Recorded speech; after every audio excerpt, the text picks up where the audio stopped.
So you get home from work, you have several jobs you need to do, and you've still got a 45-minute training session that you should have done this morning, but you decided to have a lie-in. If this sounds a bit like you, then this week's video is just what you need.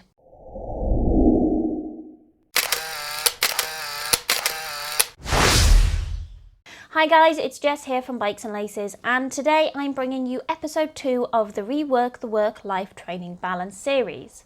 Today we are going to be talking about the life aspect and how we can bring a little bit more balance back to ours.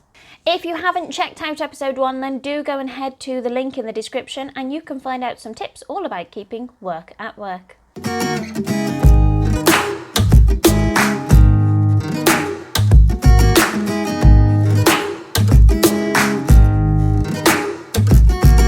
Tip 1 is to utilise the calendar or diary, whether it be on your phone or on the wall. Diaries, calendars and phone reminders are a great place to make a note of everything you do, provided it's in a place that you look at every day.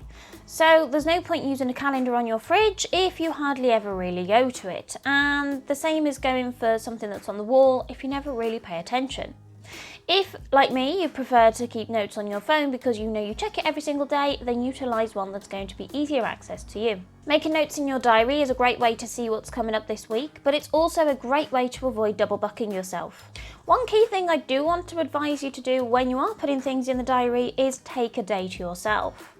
I will periodically put a day in the diary and call it Jess's day off, and this is a day where I can just do whatever makes me feel happy. So I don't have to do cleaning, I don't book in any training, and I don't do anything unless it's something that I really want to do. The general gist of it is I do whatever it is that makes me happy. So sometimes this is playing games, sometimes it might be reading a book, or sometimes it's rearranging the furniture. Have you rearranged the furniture again?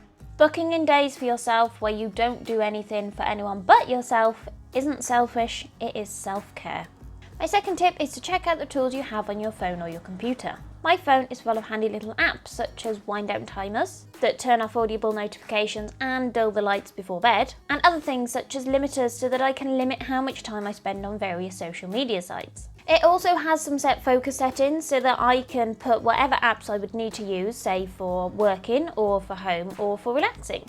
That way I can click onto that focus activity and only access the apps that I would need to use for that. These are fully customizable and it gives me a great way of focusing on whatever it is I need to do without getting distracted by something else.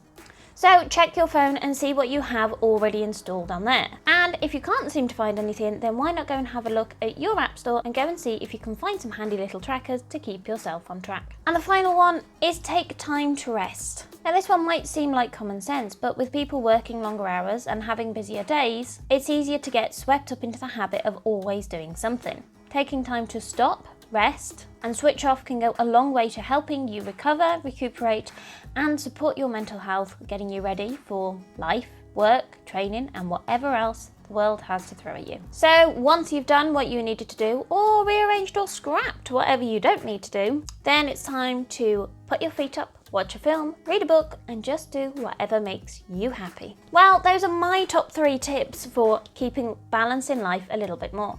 Let me know what you thought of my tips and let me know if you have any tips that you use for keeping your life on track.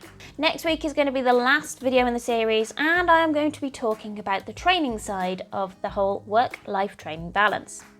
So drop me a comment, don't forget to like and subscribe, and thank you to everybody who currently follows, subscribes and gets in touch and chats to us.